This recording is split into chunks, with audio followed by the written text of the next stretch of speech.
Hi you guys, it's Miss B. I am back this week with another video, and this week we are going to cover hobbies. So whether you have a hobby, whether you don't have a hobby, I have some hobby suggestions for you that you may want to think about pursuing. They're all different kinds of hobbies that we could look into. If you're outdoorsy, or if you're like the kitchen, or if you're good with your hands and you like to make creative things. There's so many different things that you can choose from, so we're going to touch on a few of those hobbies today. So let's get right into it.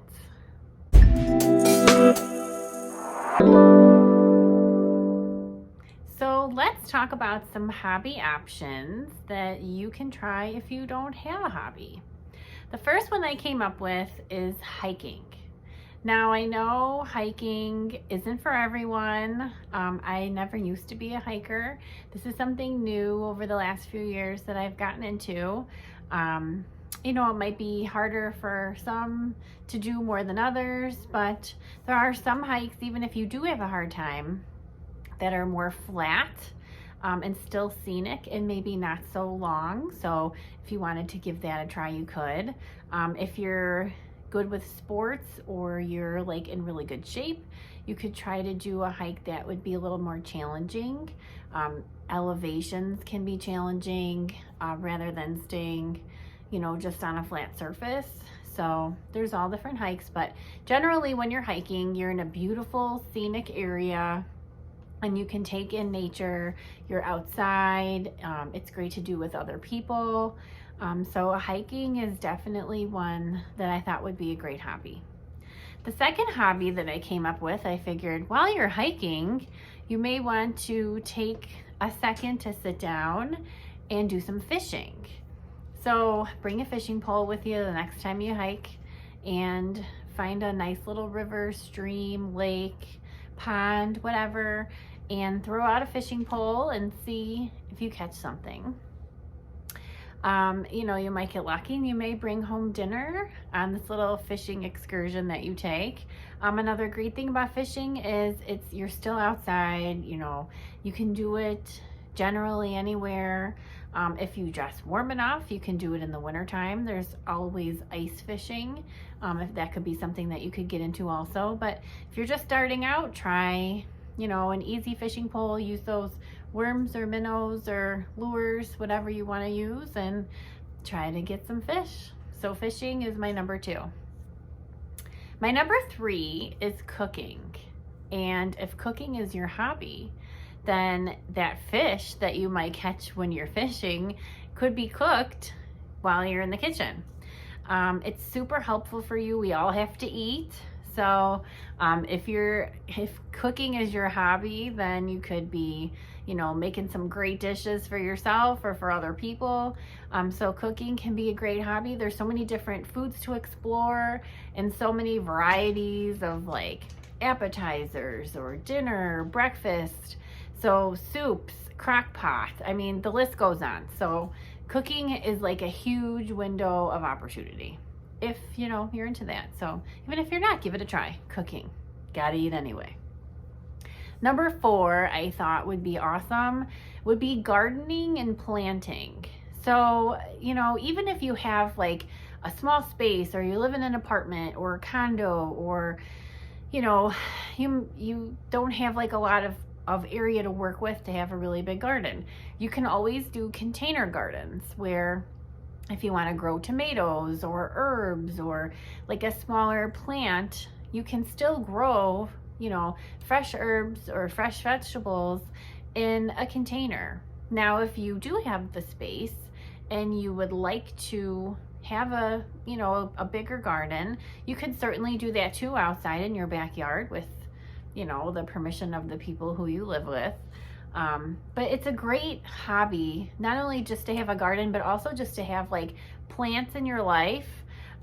They are good for your, oxygen, like bringing good air quality in your home. So if you have plants, house plants, it just like keeps the air clean and, takes out it detoxes your air. They're nice to look at. I have plants everywhere. And, you know, it's just kind of is like peaceful and, you know, just kind of makes you feel good. So gardening, you get fresh fruits and vegetables. You get to watch your plants grow from the beginning. So it's really rewarding. So yeah, I definitely recommend gardening and planting. My number 5 hobby on the list is photography.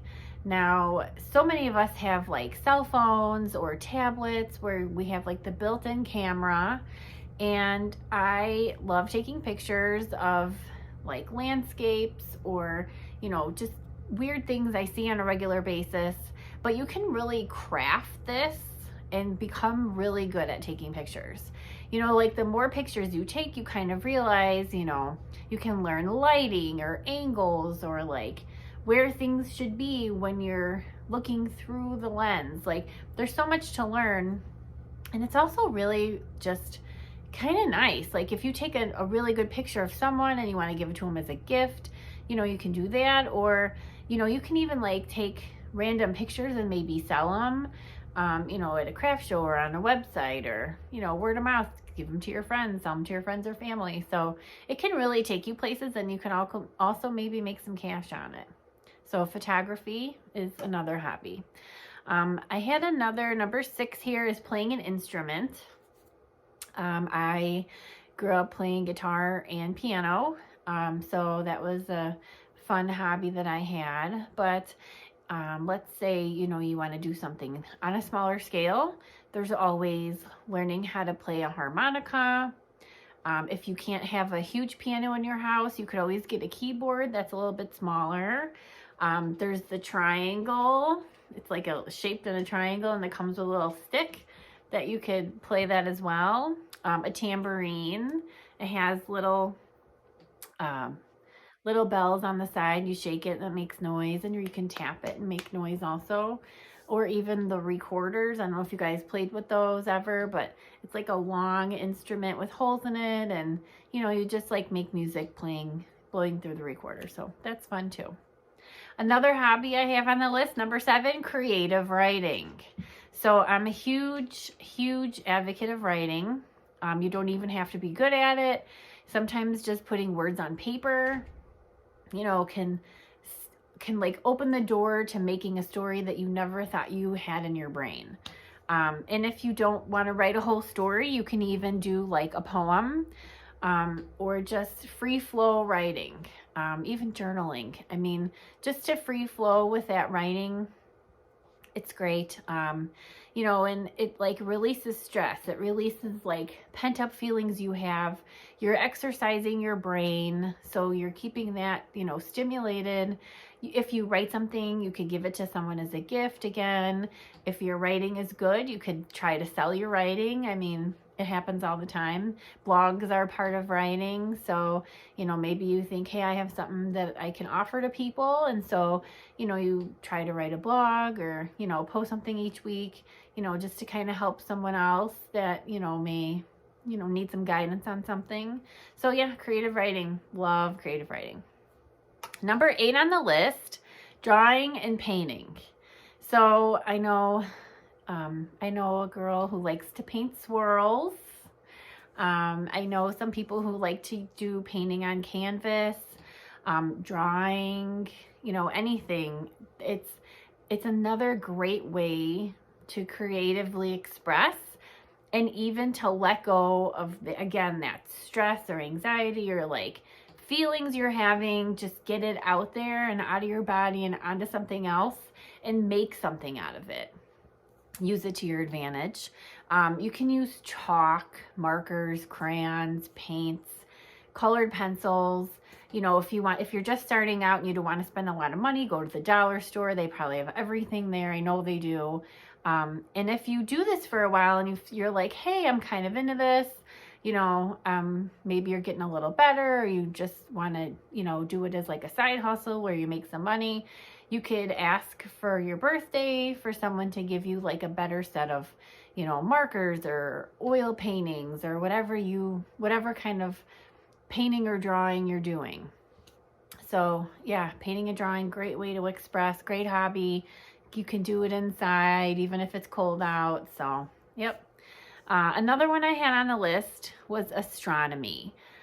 Just looking up at the sky, you could see there are just millions of stars, planets, moons, like so many things up there. It's called space because there's just so much space, you know? So there's like a huge space with all these things that we don't even know. And so, you know, if you don't understand like the names of planets, or maybe like you see these stars and they look like they're forming an image, but you're not sure what it is, there's an app that you can download on your phone or your tablet, or even go online. And it helps when you have this app open and with you, and you look up at the sky and you look down at your phone, and it'll tell you the images, and it'll tell you like what stars make up these images. So it's really neat. So I always was into astronomy. I don't know about anyone else, but it's like every night we get this beautiful canvas in the sky to look at. And so why not learn a little bit more about it? So number 10 on my list for these hobbies, if you don't have one, is crafting. I love crafting. I love glitter. I love paints. I love paper mache. I love glue. I love it all. I have a huge cabinet in my house with all my crafting supplies. I love to make things for people.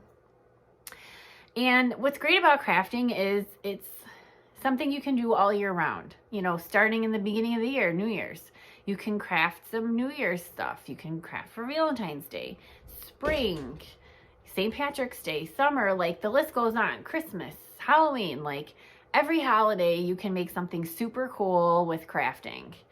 And again, like a lot of these crafting supplies you can get at the dollar store or Walmart. Like they're not expensive. And you can use a lot of things that you even have in your own home.